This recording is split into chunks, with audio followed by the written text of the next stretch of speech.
My name is Elena Matthews, and I'm 29 years old. I've spent most of my life being the quiet one, the overlooked one, the person people saw through rather than saw. But last Christmas, something shifted. Something snapped, maybe. I'd always thought the truth would come to me like a lightning bolt, loud, undeniable, unforgettable. Instead, it came wrapped in ribbons surrounded by the hum of Christmas lights and the clatter of silverware on china. It came during dinner with roast chicken mashed potatoes and my brother Damien's smug voice cutting through the noise like a blade. He said one thing, one joke, and everything changed. It was Christmas Eve. The house smelled like cinnamon and pine, the same way it always did when my mom went overboard with the candles she bought in bulk from the holiday section. My fiancé Jonas was sitting beside me, smiling politely, helping pass dishes, folding himself neatly into the chaos of my family. Damien was already on his third glass of wine. He was telling some story from his high school days, exaggerating like he always did, everyone laughing louder than the story deserved. And then he looked across the table at me and said, "Still the same little liar, huh? Remember when you tried to say I hurt you back then?" Such imagination. The laughter faded. For a moment, no one said anything. My mom shifted in her seat. My dad cleared his throat. Damien chuckled as if trying to laugh his own words away. And Jonas just stared at me. His fork was halfway to his mouth and his eyes locked onto mine. "You knew, didn't you?" he whispered. I didn't answer. I didn't flinch. I just smiled and reached for the gravy boat like nothing had happened. Because I had been waiting for that moment. I had been ready for it. 3 days later, Damien was in handcuffs. The police showed up in the middle of a Wednesday afternoon. Quiet, efficient, matter of fact. My mother called me that night screaming. My father didn't call at all. Jonas poured me a cup of tea and asked if I was okay. I told him yes, because I was. Finally. This wasn't a breakdown. It wasn't revenge. It was justice. It was the truth, stepping out from behind the curtain of family lies, walking into the room and sitting down at the table like it had always belonged there. My brother thought he humiliated me, but he just gave me exactly what I needed. Now let me tell you how I made sure they all saw what they refused to believe for 2 decades. Let me tell you how I stopped being their little secret. Let me tell you how I became the reason their story finally ended. And how mine finally began. I was born into a family that adored appearances more than they ever adored the truth. My brother Damien was the golden child from the very beginning. Even when we were young, the air in our house bent around him. When he walked into a room, people smiled wider. When he spoke, people listened harder. And me, I learned how to become small. My mother used to say I was sensitive. That was her word for it, not shy, not thoughtful, sensitive. Like a problem to manage, not a person to understand. If I cried, I was overreacting. If I asked too many questions, I was being difficult. Damien was the success story. By the time he was 17, he was student council president, football team captain, and dating the mayor's daughter. My mom used to iron his shirts the night before big exams while I tried to figure out algebra alone in my room. My father would go to every one of Damien's games, even away ones, while I sat in the auditorium during school plays, looking for a familiar face that never showed up. They loved him. Or maybe they just loved what he represented, proof that the Matthews family was doing something right. Meanwhile, I was tolerated. I remember once I got second place in a state writing competition. I ran home so proud, holding my little plaque like it was Olympic gold. My mom barely looked at it. She just said, "Didn't Damien win first place in debate last year?" That was how it always was. When Damien lied, it was he didn't mean it. When he broke something, it was boys will be boys. But if I raised my voice, I was told to calm down. If I disagreed, I was starting drama. But it wasn't just favoritism, it was darker than that. When I was 10 years old, something happened, something I told them about. Damien and I were alone in the garage. He was 13. I don't remember what we were even doing. Maybe cleaning out boxes. Maybe just being told to get out of the house while dinner was cooking. But I remember his voice going low. I remember the way he blocked the door. I remember how his hand grabbed my wrist too tightly. And I remember telling my mother that night. I told her everything. I was crying. I was scared. She looked at me for a long time. Then she pulled me into the kitchen, sat me down at the table, and made me write an apology to Damien. "You can't say things like that," she said. "People could hear you. It could ruin his future." That was the moment something broke in me. I didn't tell anyone else after that. Not the school counselor, not friends, not even my diary. I learned to carry it like an invisible stone in my chest.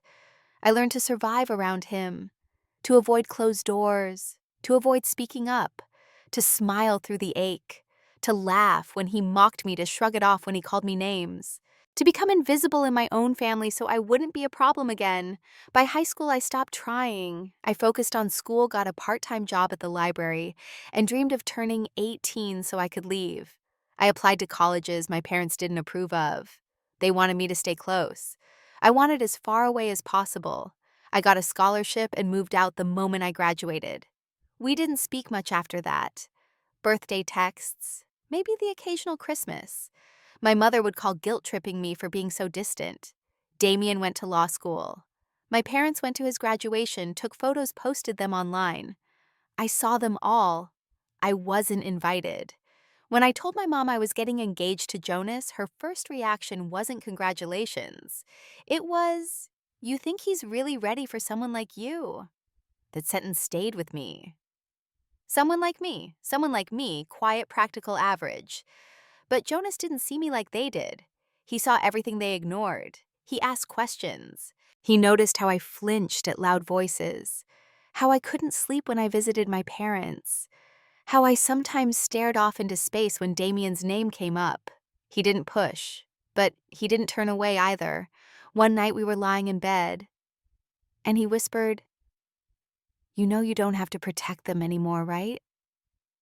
I didn't answer, because even after all that time, I still wasn't sure I could say it out loud, that my family had never protected me, that they had let someone hurt me and then punished me for speaking up, that I had been made to feel like the liar for surviving something I never asked for. But something in me had shifted. I had built a life without them, and now for the first time I was beginning to wonder what it would look like if I stopped pretending they were ever my foundation to begin with. Christmas was coming. We were invited, of course. My mother insisted. "It'll be good to have the whole family together," she said. And I had said yes. Because for the first time in my life, I wasn't going just to keep the peace. I was going to start a war. We arrived at my parents' house just after 4 in the afternoon. It was snowing lightly, the kind of snow that doesn't stick, just floats and disappears, like it's too polite to cause trouble. The house looked the same as it always had, brick facade wreath on the door, tiny white lights in every window. On the surface, it was picture perfect. Jonas parked the car and glanced at me. "You sure you're okay?" I nodded. "Yeah, just watch. Watch everything." Inside, my mother greeted us like a game show host. Too loud, too rehearsed. She pulled Jonas into a hug, made a comment about his coat, then turned to me and said, "You look tired, sweetie. Busy week." Damien was already there, standing in front of the fireplace with a glass of red wine in hand. His girlfriend Ava was perched on the armrest next to him, legs crossed, smile frozen in place. She looked like she belonged in a catalog. Elena, Damien said, raising his glass slightly. "Still coming in late to everything, huh?" I smiled. "Still making comments. No one laughs at, huh?" He laughed, but it sounded thin. My mom shot me a warning glance, the same one I'd seen my whole life. We moved into the dining room. My father was at the head of the table, silent and steady like a piece of furniture that no one used but everyone kept. He nodded at us as we sat. I could tell he wouldn't say much. He never did. Dinner started with my mom's overcooked ham and green bean casserole. Ava complimented everything. Damien told stories from his firm clients, judges some deal he'd closed. My mother beamed with every word. Jonas was quiet, polite, observant, just like I'd asked him to be. No one asked me about work, or the engagement, or anything really. That was normal. I watched Jonas notice it. How my mother would interrupt me mid-sentence. How my father didn't look at me when I spoke. how Damien's voice filled every silence. But the real moment I was waiting for hadn't come yet. Not until dessert. My mom brought out her famous peppermint cheesecake, the one she made every Christmas. She poured coffee, smiled like a queen, and said, "We should go around and share something we're grateful for. It's tradition." It wasn't. But she always pretended it was. Ava went first, grateful for family, for health. Damien said he was grateful for opportunities, which he somehow managed to make sound like he was better than the rest of us. When it was my turn, I said, "I'm grateful for clarity." My mother blinked. "That's specific." I smiled. "It is." Then Damien leaned back in his chair, swirling his wine. "You know what I'm grateful for," he said. "Memories. Especially the ones people try to twist. Remember when we were kids and Elena made up that whole story about me? What was it you said I did again?" The table went still. I looked at him. Jonas looked at me. My mom gave a nervous little laugh. "Damien, come on." "No, I'm serious," he continued. "She had this whole dramatic thing. I remember it like it was yesterday. God, she even cried. You were what?" 10-11. Ava looked uncomfortable. Jonas put his coffee down. "I didn't move. You know what I remember," I said softly. "I remember writing an apology for telling the truth." My mom's hand froze around her coffee mug. My father looked down at his plate. I turned to Jonas. "You knew, didn't you?" He didn't say anything, but his eyes said everything. I looked back at Damien. "You've always thought you were untouchable." He shrugged. "You still haven't proved otherwise." I reached into my bag and pulled out a small folder. "Actually," I said, placing it on the table. "I have." No one moved. Not right away. Then Damien laughed again, too loud this time. "What is this?" Some kind of joke, not to the detective I gave it to. I stood up, adjusting my coat. "You should answer the door on Wednesday. I think you'll be getting a visitor." And with that, Jonas and I walked out. Wednesday came quietly. The snowfall had thickened overnight, coating the streets in a soft, deceptive stillness. Jonas and I stayed in that morning, working from home, barely speaking. There was no tension between us, just anticipation, like waiting for a storm you know is coming, but can't see yet. Around 2:15 p.m. it happened. I didn't see it in person. My phone buzzed. It was a message from Ava. "What the hell did you do?" I didn't answer. I just turned the phone over and looked at Jonas, who was sitting across the room with his laptop. He looked up, already reading the change in my expression. "Did they show up?" I nodded. "I think so." About 10 minutes later, my mother called.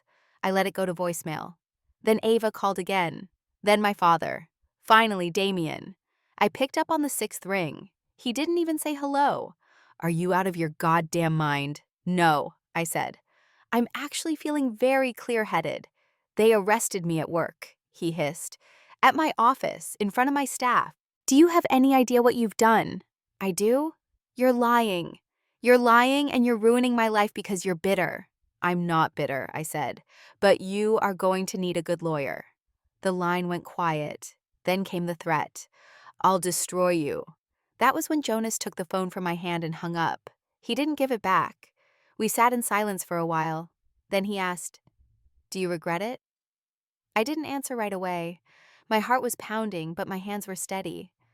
The house was quiet, and for once, so was my mind.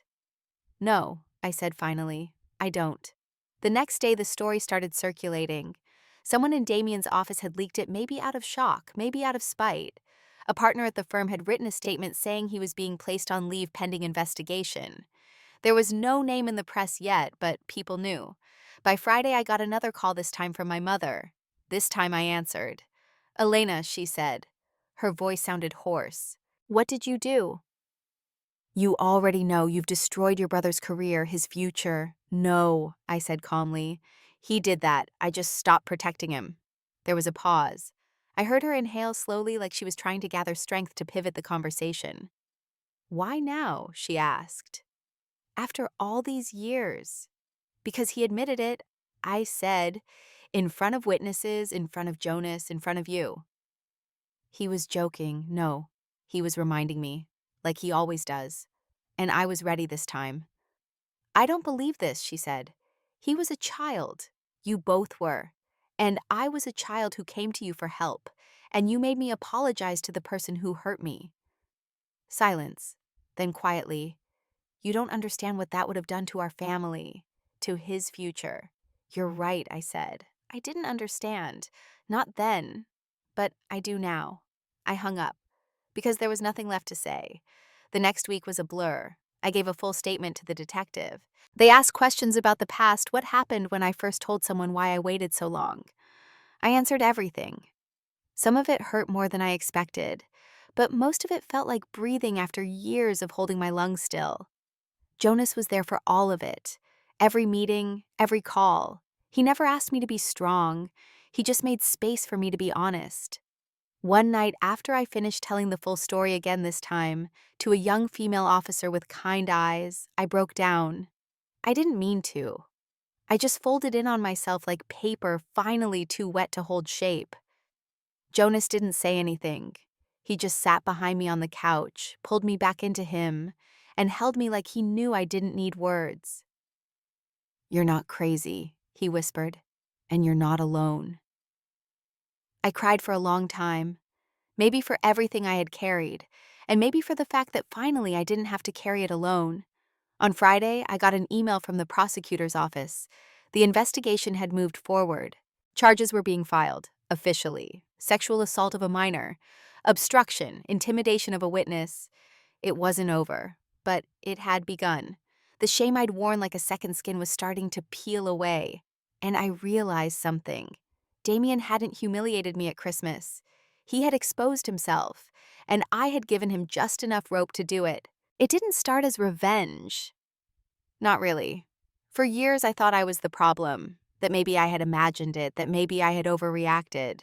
That memory is slippery and time distorts everything. That's what they want you to believe, especially when you're the only one left holding the truth. But it wasn't imagination. It wasn't distortion. And one night, about 2 years ago, I stopped pretending it was.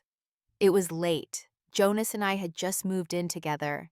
I'd had one of those dreams again, the ones where I was back in the garage with Damien, where the air was heavy and my legs wouldn't move. I woke up gasping, heart racing, sweat soaking through my shirt. Jonas turned on the lamp, rubbed my back. Didn't ask what the dream was about. He never asked unless I wanted to talk. But that night I did. I told him everything. Not all at once, just a little piece, then another. The story came out broken, like puzzle pieces tossed onto the floor. But he didn't flinch. He didn't press. He just listened and nodded and said, okay, we'll figure this out. I didn't even know what that meant at the time. But Jonas did. He worked in architecture, but in a past life before switching careers, he'd interned at a law firm that specialized in workplace harassment and abuse cases. He'd seen people break down under pressure, people silenced by money, reputation, and fear. He knew how the system worked. He also knew where to look when people were hiding things. A few weeks after that night, he handed me a manila folder. "I know you're not ready yet," he said. "But when you are, I want you to know we have options." Inside the folder were names, counselors, legal advocates, police liaisons trained in trauma cases. Not just phone numbers, but notes in Jonas's handwriting, what each person specialized in, what they were, like who they had helped. I stared at it, my fingers trembling over the paper. "You did all this?" I asked. He nodded, quietly. "Just in case you wanted to stop feeling like it was only yours to carry." And slowly, I began to carry less. The first thing I did was start writing. Memories, scenes, notebooks full of things I'd never said out loud. The color of the garage walls, the way Damien's voice sounded, the exact words my mother had used when she made me apologize.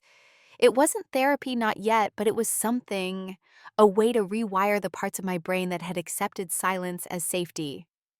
Then I started pulling records, old school files, medical visits. I went back to my elementary school and requested access to my records, said I needed them for an immigration process. It wasn't a lie. I was trying to immigrate from the past into my real life. There it was, a note in my third grade file. Reported an incident with older sibling. Closed due to lack of evidence. No further inquiry. I remember that day. The school counselor called my mom. My mom had smiled politely, told the counselor she'd handle it. I never saw her again. Then there were the messages. Damien had a pattern. He got smug when he drank. Smug and careless. I remembered one night maybe 4 or 5 years ago when he messaged me at 2 a.m. Something snide, something sarcastic. Still mad about the garage thing. You should thank me, honestly. It made you tougher. I had saved it. I didn't even know why at the time. Now I did. We backed everything up. Emails, text chains, voice memos of me recounting what happened in detail with dates and places. Jonas helped me build a timeline, a folder on his encrypted drive, a copy saved to a USB, a printed version in a box under our bed labeled insurance. I didn't want to go to the police yet. I needed more. I needed to be sure. Then we found the video. It was from a wedding, a family friend's. I was 19. Damien was 22. The camera was meant to be recording the father-daughter dance, but in the corner of the frame you could see us, me and Damien off to the side. He touched my shoulder. I flinched. He leaned in, said something. I stiffened. Then I walked away fast. It didn't prove anything, not on its own, but it showed something, that there had always been tension, that even in public my body pulled away from his.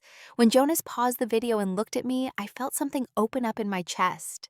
Not sadness, not fear, validation. We started preparing in earnest. I contacted a counselor who specialized in childhood trauma. I met with her weekly for 3 months before I said anything to anyone else. She helped me gather myself emotionally, legally, practically. She explained what to expect, what pushback would come, how families, even well-meaning ones, often sided with silence. I told her mine wasn't well-meaning. Then one day in November, I called a detective. I gave my statement, I gave the folder, I gave them everything. They said they'd look into it quietly at first, as it was an old case with complications. I understood. That was fine. I just needed the record started. I needed to place the truth into the system where it could no longer be hidden under casserole dishes and Christmas lights. But I still needed one last thing. A confession. Even a subtle one.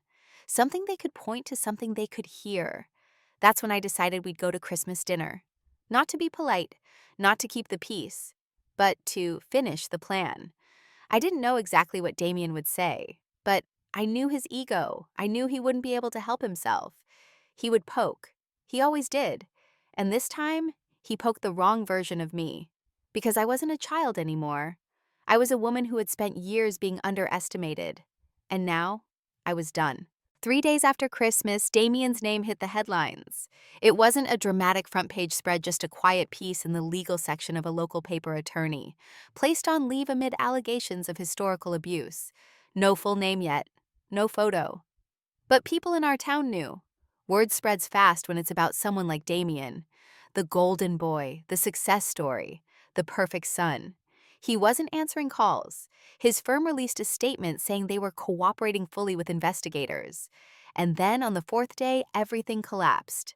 A second article came out more detailed this time. It mentioned formal charges. The words were there in black and white: sexual abuse of a minor, family member, ongoing investigation. I didn't need to read the whole thing. I had lived it. Ava called me again. This time she didn't yell. Her voice was shaky, confused. "Elena," she said, "he always talked about how you were dramatic, how you held grudges, but now, I don't know. He's been pacing, saying you set him up. He's furious. But it's not just that. He's scared. He should be," I said. "Did he really?" "Yes." There was silence on the line. Then a whisper. "God." That night my mom came to our apartment. I hadn't invited her. She showed up wearing a long gray coat, her hair perfectly curled, like she thought this might still be a salvageable family moment. Jonas answered the door. She pushed past him, walked in like she had the right. "Elena," she said, "what are you doing?" I didn't get up. I just looked at her from the couch. "I'm telling the truth. You're destroying him." "No, he destroyed himself a long time ago. I'm just not covering for him anymore." She sat down across from me. Her hands were folded in her lap tight, controlled. "You don't understand," she said softly. "You were so young. You misremember, your emotions distort. I held up my hand. No. Stop. I remember everything. I remember how it felt when he trapped me in the garage. I remember your face when I told you. I remember the pen you gave me to write the apology. She flinched. You made me apologize to him. You told me if I talked about it again, I'd ruin the family. You were a child. We didn't know what to do. You knew how to protect him, I said. You just didn't choose me. Her voice dropped. Do you have any idea what this is doing to our name, to your father? To me, I don't care. She stared at me like I had just spoken in a language she didn't understand. You don't mean that. I do. And then she did something I didn't expect. She reached into her purse and pulled out a photo. It was old, worn, faded. Me and Damien side by side in the backyard. I was maybe 6. He had his arm around me. We were both smiling. This was before everything got complicated, she said, as if this one image could erase all the others. I didn't even look at it. You know what I see when I look at pictures like that? I said.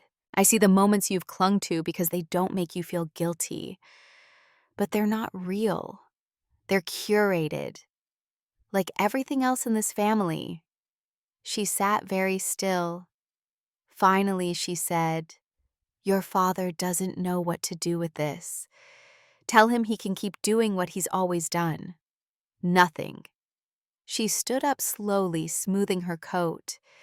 You'll regret this someday. No, I said, I'll regret not doing it sooner. She looked at Jonas before she left. You encouraged this. He nodded. I supported her.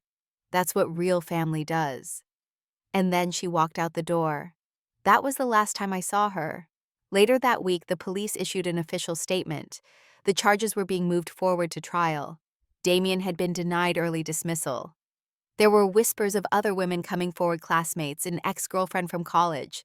It was no longer just my story. It never was, really. He wasn't a monster in a vacuum. He was a man who had always been protected. Until now. And for the first time in my life, I was watching the ground collapse beneath his feet instead of mine. People reached out, friends from high school coworkers who had always suspected something was wrong. Most of them said the same thing I wish I had known. You were so quiet back then. I'm sorry we didn't see it. And I told them the truth. I had been quiet because I learned early that speaking didn't help. Until now. Now I had spoken. Now he was the one everyone was watching. And he couldn't laugh it off this time. It's strange, the things your brain chooses to keep. I can't remember what I wore on my 15th birthday. I can't remember the name of my first grade teacher. But I remember the shape of the garage door handle. I remember the way the dust floated in the air when the light came in through the side window. I remember how the silence felt like a warning. I was 10 years old. I had just come home from school. My backpack was still on. My socks didn't match. Damien told me to help him with something in the garage, some boxes, I think. It was just a normal afternoon. Nothing about it should have stayed. But it did. I remember the shift in his voice, the way his eyes narrowed. I remember him standing in the doorway when I tried to leave. I remember my throat tightening when I realized I couldn't. What happened next has never been a blur. People talk about trauma like it's fog. But for me, it was the sharpest thing I've ever lived through. And afterward, when I ran to my mother sobbing, unable to explain it properly, because how do you explain fear when you don't even know the word for it yet? She held me by the shoulders and said, Damien didn't mean it. Don't say that again. I remember sitting at the kitchen table, my legs dangling, writing out an apology on yellow-lined paper. I'm sorry I lied. I wasn't lying. But I learned that day how easy it was to convince a little girl she was. That apology sat in a drawer in my mother's desk for years. I saw it once when I was 14. I was looking for scissors and found the folded paper in a stack of receipts. She kept it, like proof, like a trophy. It took years for me to untangle the knots that moment tied inside me. Years of flinching when someone raised their voice, of freezing when a door shut too quickly, of smiling when I didn't want to because smiling was safer than questioning. Even after I moved out, after I built a career, after I met Jonas, I still caught myself tiptoeing around confrontation like a child afraid to break the silence. But something changed the night I told Jonas the truth. I said it out loud, trembling, and waited for him to question me. He didn't. He just looked at me like I was a person who mattered. And that's when the healing began. Not with therapists or with legal steps or even with the investigation, but in that quiet moment where someone believed me without asking me to justify the cost of what I'd lost. After that, I started to remember more. Not just the garage, but the years that followed. How Damien never apologized, not once. How he'd bring it up sometimes in a joke, a jab, just to see if I'd flinch again. How my mother would change the subject. How my father would leave the room. That silence, the complicity, it did more damage than the moment itself. But I also remembered the strength it took to survive it. I remembered sitting in my high school counselor's office debating whether to say something. I didn't. I was too afraid of what would happen, of not being believed, of making things worse. And now I think about that girl sitting in that office chair, legs bouncing, throat dry, and I wish I could hold her hand. I wish I could whisper, "One day you will be believed. One day you will stop being afraid of the truth." And now I say it to myself instead, because the girl in that chair became the woman who brought it all to light. The last time my family tried to come together was 2 weeks after Damien was officially charged. My father asked to meet. Just him. He didn't call. He sent a text, "I'd like to talk. Alone, if you're willing." I wasn't sure what I expected. A fight. An apology. Maybe just an old man looking for a way out of shame. But I agreed. We met at a diner halfway between my apartment and their house. One of those places with fake leather booths and coffee that tastes like regret. He was already there when I walked in, sitting with his hands folded, staring at the laminated menu like it was going to answer the question for him. "Elena," he said, nodding as I sat. There were no hugs, no smiles, just silence for a long while. "I don't know how we got here," he finally said. I looked at him. "You mean how I got here? You knew where Damien was all along." He winced. "That's not fair, isn't it?" He sighed. "I didn't know how bad it was. I thought your mother was handling it." "She handled it by burying it, by making sure I stayed quiet so your son could stay perfect." He looked tired, not guilty, just worn out, like a man trying to hold a wall that's been cracking for years and is now suddenly asking why the bricks fell. She was trying to protect the family. She wasn't. She was protecting him. You both were. There was a pause. He stirred his coffee even though he hadn't put sugar in it. "I never wanted you to feel unloved," he said. "That's not the same as being protected." He nodded slowly. "You've always been strong. That's just a nice way of saying you didn't have to show up for me." He looked up at me then, and for a brief second I saw something shift. Not enough, but something. "I'm sorry," he said. It wasn't loud, it wasn't dramatic, but it wasn't followed by a but. And that was more than I expected. Still, I didn't say it back. I didn't tell him I forgave him. Because I didn't. Not yet. Maybe not ever. When I left the diner, I didn't feel lighter. I didn't feel closure. I felt honest. And that was enough. A few days later, my mother called again. She didn't leave a message. I didn't answer. Then Ava messaged me. Short, blunt. "He's moved back in with them. They're circling the wagons." Of course they were. That's what families like mine do. They deny. They twist. They hide behind memories and pretend they're shields. But not me, not anymore. Jonas and I packed up that weekend. We moved into a new apartment across town, brighter, quieter hours. The kind of place where silence didn't feel dangerous. I boxed up the old photos, the ones where I was forced to smile next to the boy who made me afraid to breathe. I didn't throw them away. I kept them. Not as keepsakes, but as evidence of what I survived, of what I will never forget, and of what I refuse to forgive just because time passed. Healing didn't arrive like some dramatic sunrise. It came in small, quiet ways, ways that no one claps for. It came in the mornings I woke up and didn't check my phone for their messages. In the days I went outside without bracing for someone to question my story. In the silence that now felt peaceful instead of dangerous. Jonas and I made a new home together. It wasn't big, just a one-bedroom with tall windows and creaky floors, but it was safe. The kind of place where I could leave the bathroom door open, where no one raised their voice, where I could cry if I needed to and no one told me to hide it. We started talking about the wedding again, not in a fairy tale way, but in a grounded, hopeful way. He suggested a small ceremony, just us, a few friends, people who had shown up when it counted, people who knew the whole story and didn't flinch. For the first time, I pictured walking down the aisle without thinking of who wouldn't be there.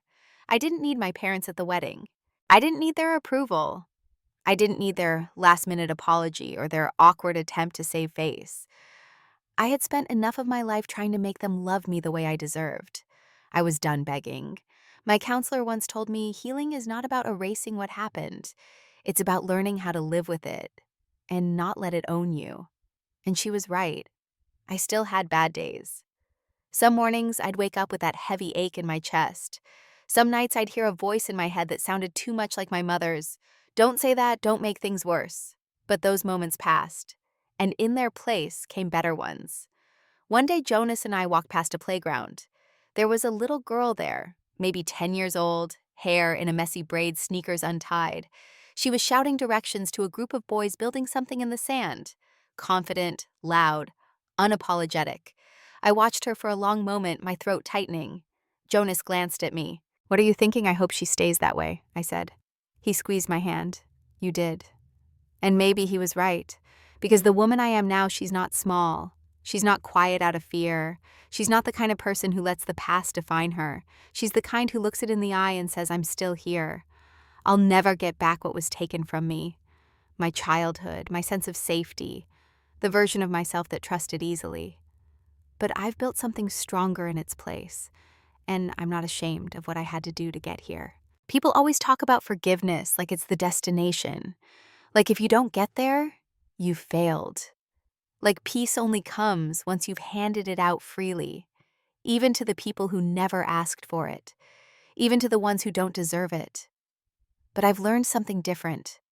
Sometimes healing has nothing to do with forgiveness.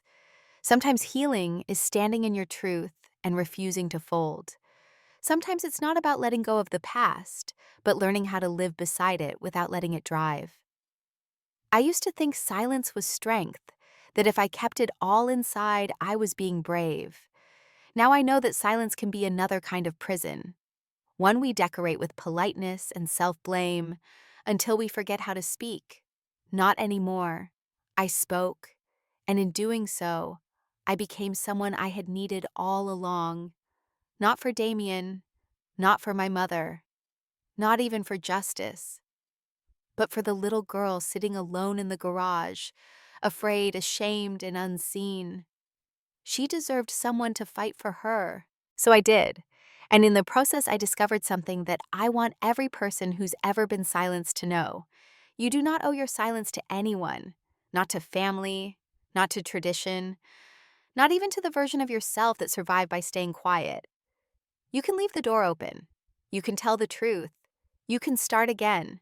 Family is not the people who demand your loyalty without earning your trust.